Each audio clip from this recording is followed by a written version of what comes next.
Yeah. In such an incredible time recently, being able to get back to sitting together on a regular basis. And before the pandemic, there was some sense in which maybe we took things for granted.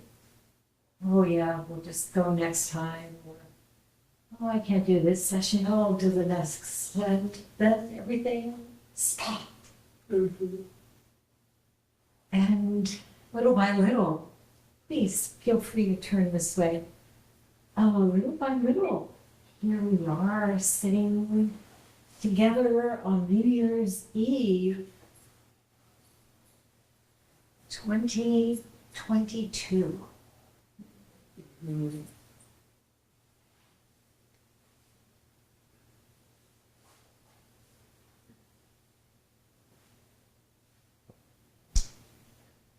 So feeling such gratitude to be here.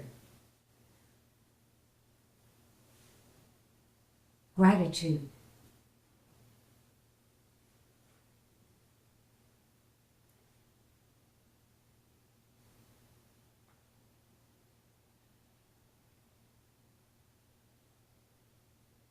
Whether we've been coming and going from family get-togethers or sitting alone and doing solitary retreat or being chased by wildlife, here we are. Such a blessing.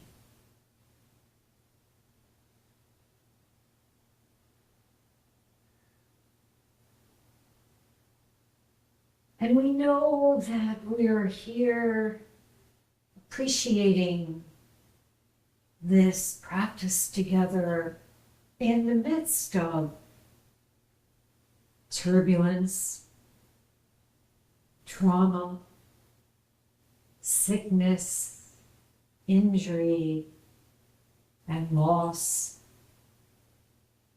On the altar is a beloved long-time practitioner, passed away, Genko Kathy Blackman.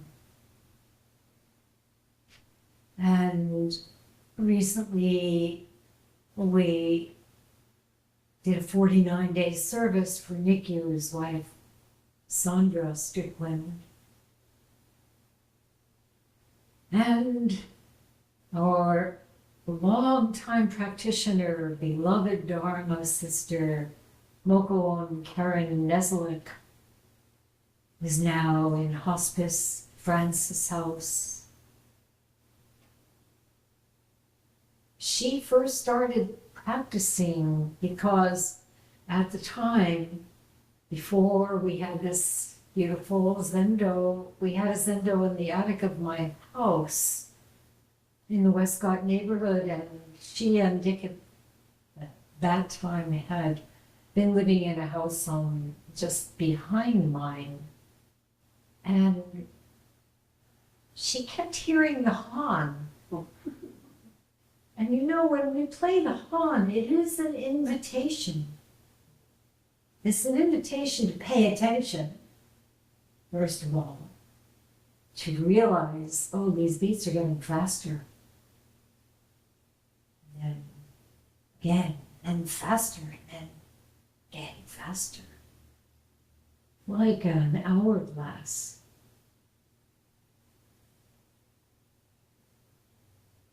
So it's calling us to be here, to be with it.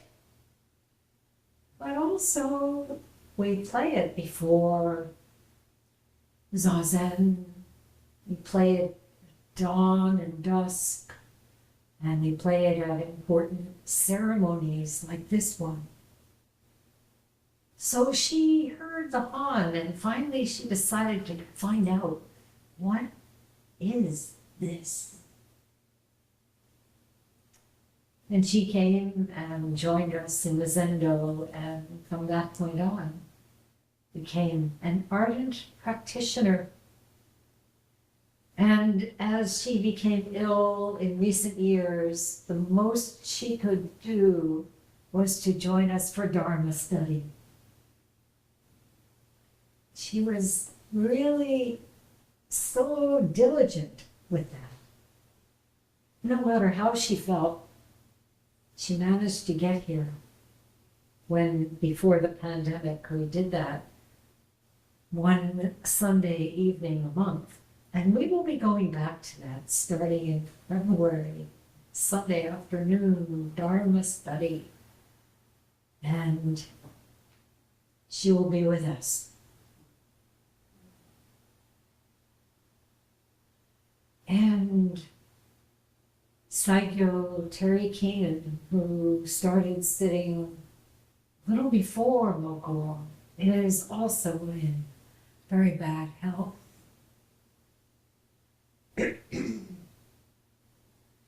Kentoku,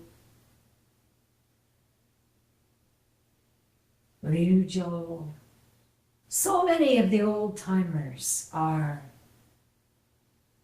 about to find a new time. When we are chanting Kanzeon tonight, let's hold them in our hearts. And all the others you know, many people I did not mention, who are suffering from one thing or another. And we are aware of all the things that are so difficult about this time. People are very eager to have the pandemic be called over. But we know people are still getting sick from COVID.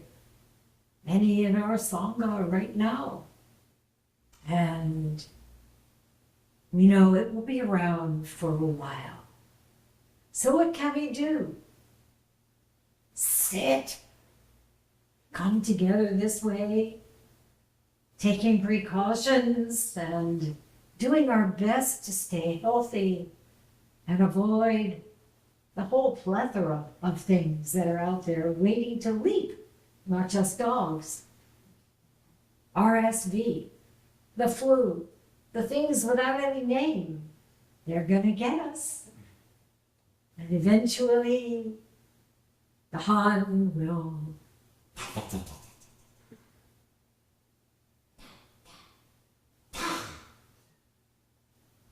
bye-bye. See you next time.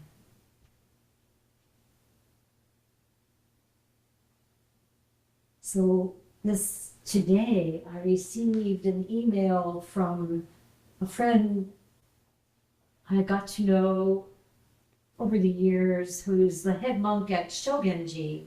Fujin, some of you remember, is also there. She's in the junior college. But anyway, every year he makes a drawing and sends it. And so here's his drawing for this year, the rabbit year. A monk holding a bunny in his two hands.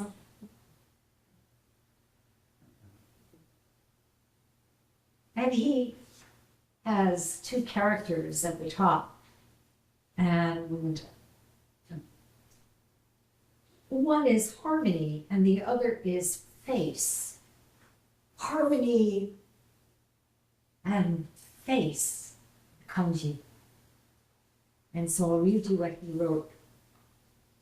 First, a little verse. If you think of it as your own, it's light, the snow on your umbrella. You don't think that snow is out there. It's your own heart. Then he says, I spent the 23rd of December making New Year's postcards of a monk, feet in snow, smiling under his ajirogasa, which is an umbrella hat, and holding a rabbit. The next day, got our first snow of the year with about 40 centimeters of snow covering the ground. How much is that in feet? That much.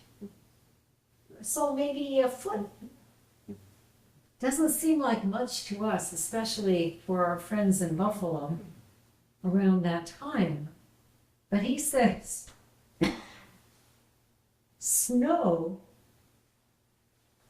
makes for good scenery, but not for easy living.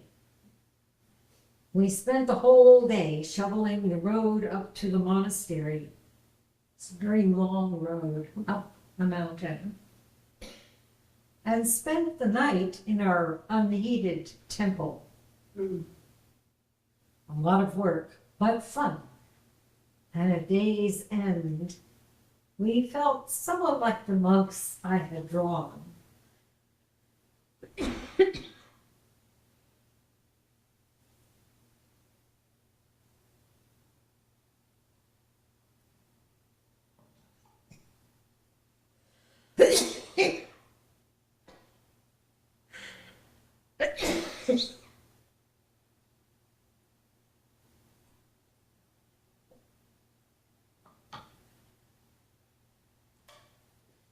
Fear not. A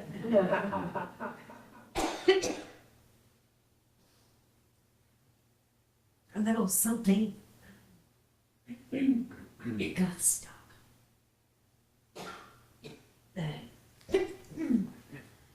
And then he offers this two-line verse.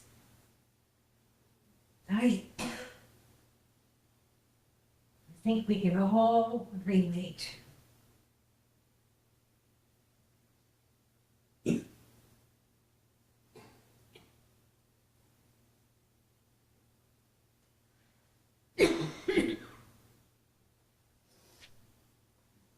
After snow,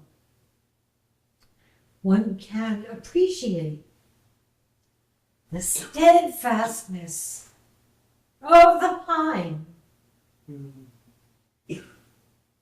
We have this beautiful pine out here. First line. In difficult times, strength of character truly appears. We become like a pine because of what we might consider the things that are wrong.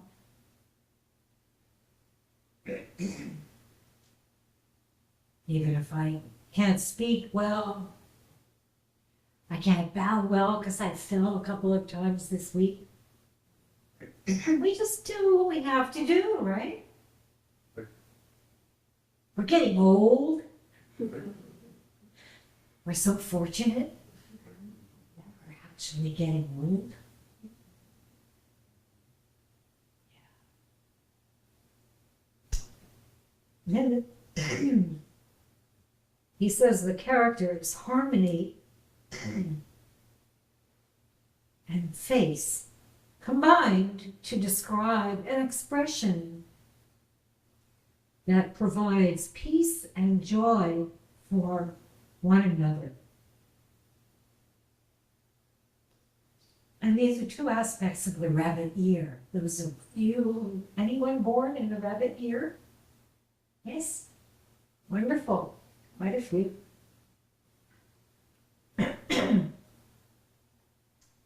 He says, just like a little kid smiling, it's something we have all done and something we can all do. And it's not just an expression. Bunnies do it all the time, yet they always look the same. So keep the bunnies in your heart and the load on the umbrella light. The years go by fast, and the chances to connect are few. But wherever you are, know that this bunny is smiling right back at you. A great year to you all. It's unsung. Varant Sunny, an Armenian practicing in Japan, who was raised in America.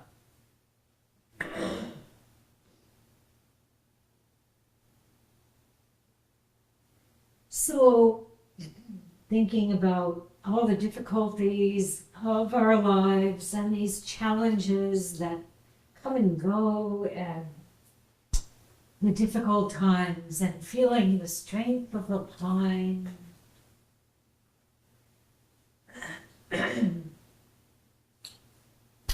I was somehow drawn to look again, read again, look into again what we chant every morning service, Bodhisattva's vow. And as most of you probably know, Bodhisattva's vow was written by Hoen-ji, who was the most extraordinary disciple of Hakuin. Ekaku Zenji. And he lived from 1720 to 1792. And when Hakuin acquired Ryutakuji, he insisted that Torei be the first abbot. And Torei was always trying to get out of honors. Whenever Hakuin would say, oh, I want you to take this over, or go and do that series of talks, Torei would disappear. But somehow, reluctantly enough, he became the first abbot of Ryutakuji. And as you know, the abbots there in our time included Genpo Roshi, Genpo Yamamoto, and Soen Nakagawa Roshi. And of course, Edo Roshi trained there. And some of us have visited there. It was Torei who put together the chronology of Hakuin's life, his biography. And he compiled this discourse on the inexhaustible lamp. How many of you have read this? Yeah, it's really important. It's an important book. Well, I keep going back to certain passages. There's one in particular that I wanted to share with you right now.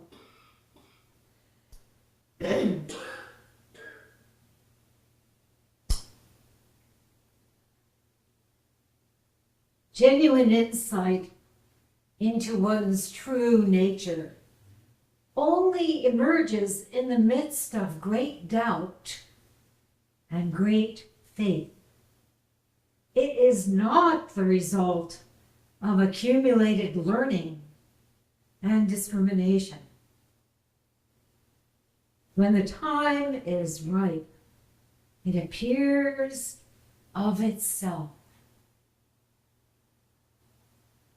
Following this ripening process step by step is the purpose of this book. It is relatively easy to accomplish the important matter of insight into one's true nature. No big deal, right? Truly. Yeah. But uncommonly difficult to function freely and clearly according to this understanding, in motion and in rest, in good and in adverse circumstances. So Torei says, please make strenuous and vigorous efforts toward this end. Otherwise, all the teachings of Buddha and the ancestors become mere empty words rather than the living Dharma.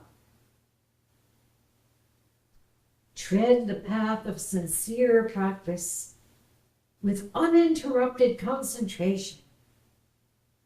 And once things have become clear, then it is the time to take up and penetrate the sayings of the sutras and the masters. And that's what the rest of this book does. Brings them all into an extraordinarily clear and compelling light.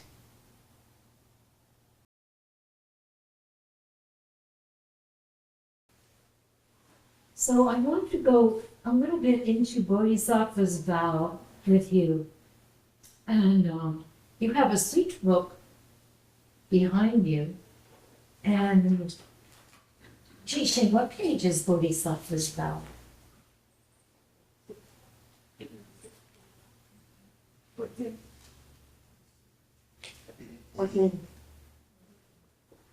Page 14. Page 14. Okay, so on page 14, it opens with a kind of romantic language.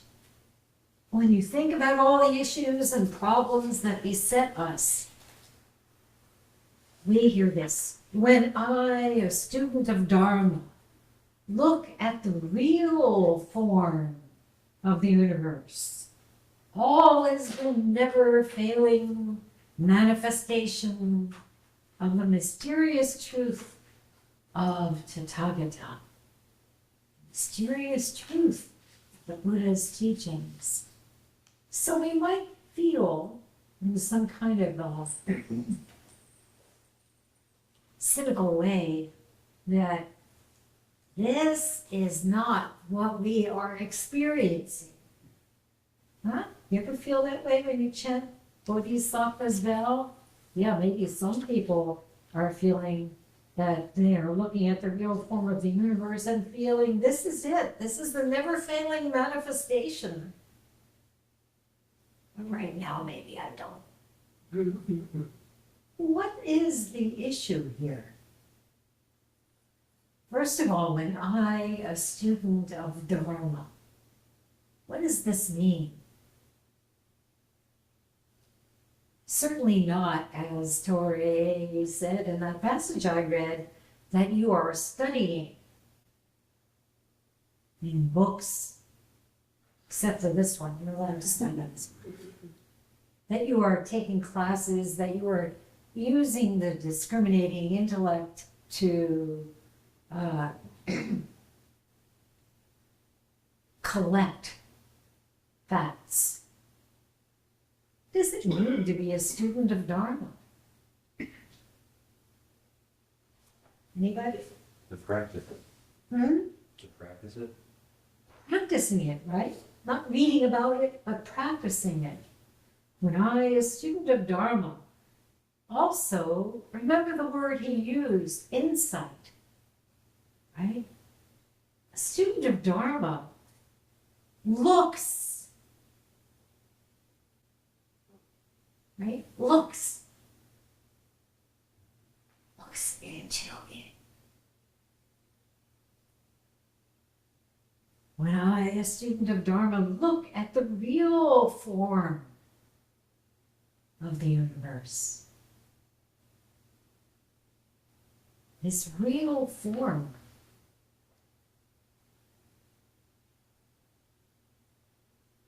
when we look with the clear Dharma eye, in other words, the eye that is clarified through our zazen, our meditation. When things fall away, all those veils drop. When we see with this Dharma eye, this non-dualistic eye, then every phenomenon is a manifestation. everything is. He says, all is a never-failing manifestation of the mysterious truth. Many times in our lives, that mysterious truth is not seen. What do we see instead? What do we take as real? Illusions. Based on what?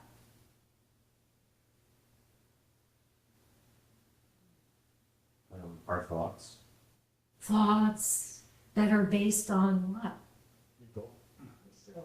This idea of a self, this idea of a separate self, the ego entity. Everything's about me. So I can't see what's in front of me. Because I'm saying, is it good for me? Is it going to hurt me? It's out there. And actually, when you really see with a clear eye, every phenomenon is a manifestation of what? Who you are. Who you truly are. When you have that experience, what you feel is such an intimacy. Yeah?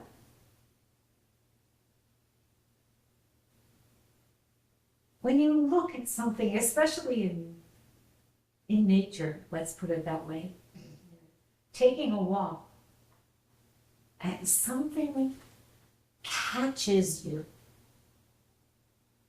and you still think it's out there. Something happens, right?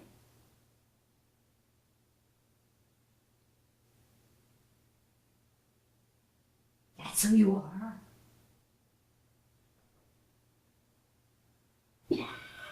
So we have to use a placeholder like the mysterious truth or as it isness. When we see clearly the real form of the universe, what are we seeing? Form is exactly emptiness. Emptiness, exactly form, as the Heart Sutra tells us. And it's functioning freely in this vast, unlimited, boundless, no word.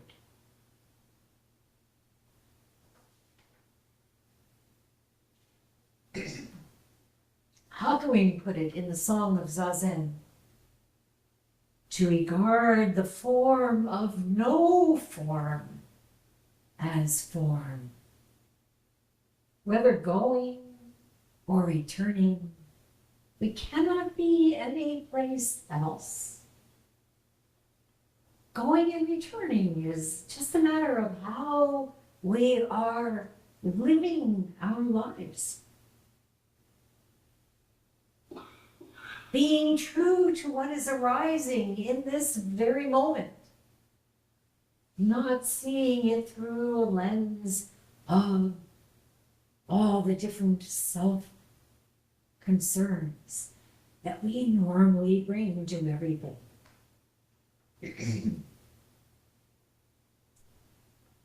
So Bodhisattva's vow continues.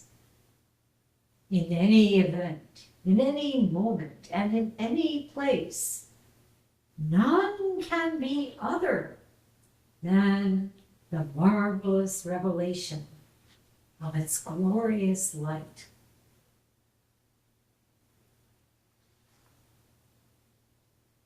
This light,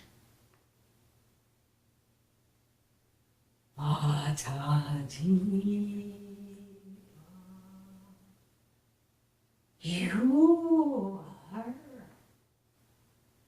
this light itself. And it's always revealing. So what we do in Zazen, in meditation, is to strip away thought after thought. The illusions, as you said, that cloud our vision.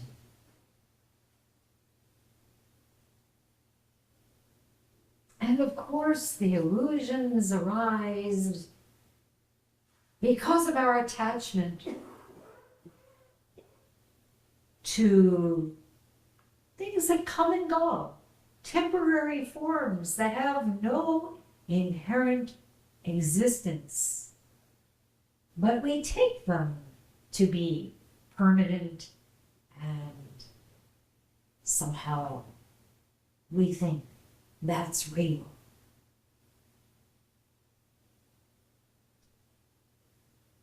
Most of you, if you've read the Diamond Sutra, remember this line: the mind should be kept independent of any thoughts that arise in it.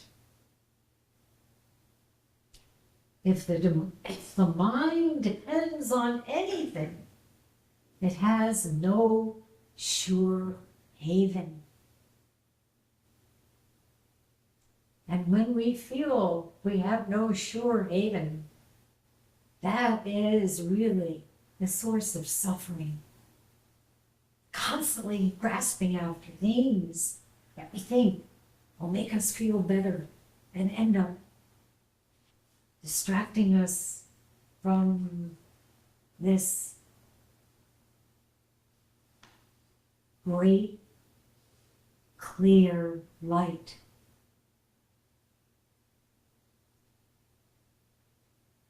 Read the next passage for us, someone.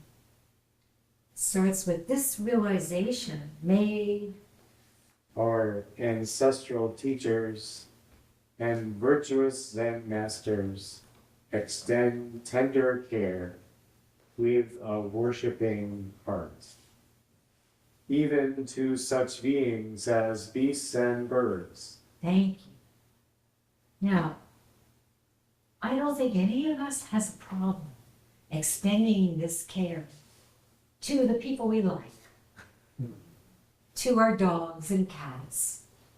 Not that dog. But what about those humans whose opinions and harangues strike us as ignorant at best, maybe even dangerous? I don't know if any of you have encountered such humans during this holiday season. Oh, everything's so wonderful. But it's really embarrassing how quickly the mind can become dependent on the thoughts that arise in it, right? Leading to instant intolerance at best, arguments, storming out of the room. But thanks to our ongoing practice, we know what to do, right? This realization, somebody else would like to read, teaches us that our daily food and drink, clothes and protections of life are the warm flesh and blood, the merciful transformation of Buddha. Very good. So everything is always supporting us. The Buddha's transformation body is revealing through our own material body. Do you remember that passage from Huen-ji? Yeah? Platform Sutra. He says, our nature is pure like the clear sky above, And our wisdom is like the sun and the moon, always shining. But if externally we become attached to objects, the clouds of delusion cover up our nature, and we can't see it. Then, because we meet a good friend who explains the true teaching, our delusions are blown away, and everything inside and outside becomes perfectly clear. This is when we meet together for Dharma study, or when we come here and speak to each other after sitting. This is really meeting a good friend. A teacher is just a good friend in this way. To be able to feel this nature, pure like the clear sky, always shining, and to help each other drop those clouds of delusion. Now, the next section we don't have time to go into, but it's the key section in a way for many people in the Bodhisattva's vow when he speaks of who can be ungrateful or not respectful, even to insentient things, not to speak of human beings.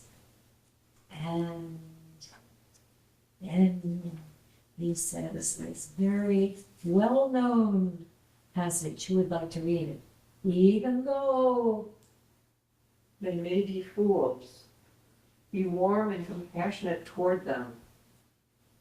If by chance they should turn against us and abuse and persecute us, we should bow down with humble words in the reverent belief that they are the merciful avatars of Buddha, who uses devices to emancipate us from harmful karma that has been produced and accumulated upon ourselves through our own egoistic delusion and attachment throughout the countless cycles of kalpa. Very good, thank you. Now, it's quite a koan, this passage.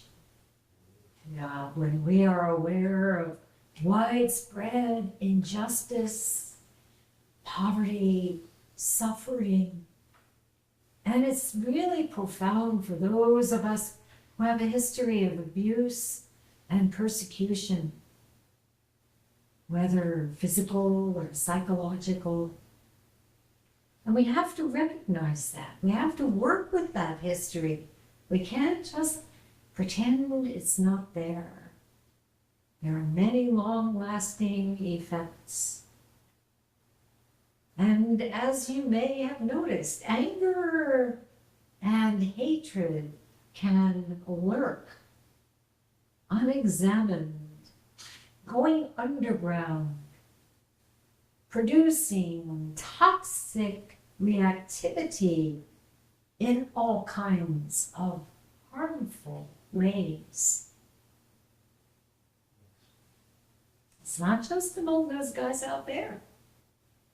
We ourselves have to examine this carefully. This is the grist for the mill of our practice. Never think, oh, I wish I hadn't had to deal with that. Deal with it. Really deal with it. Look into it. Work with it. And of course, at times we need skillful therapy in tandem with spiritual practice.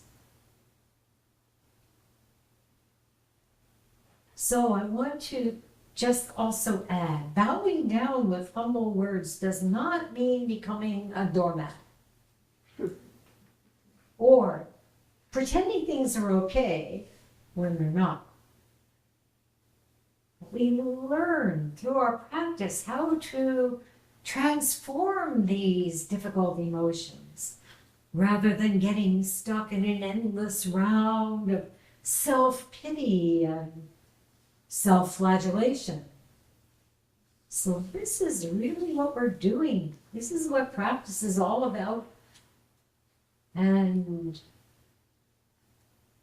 this is a very important aspect of this process.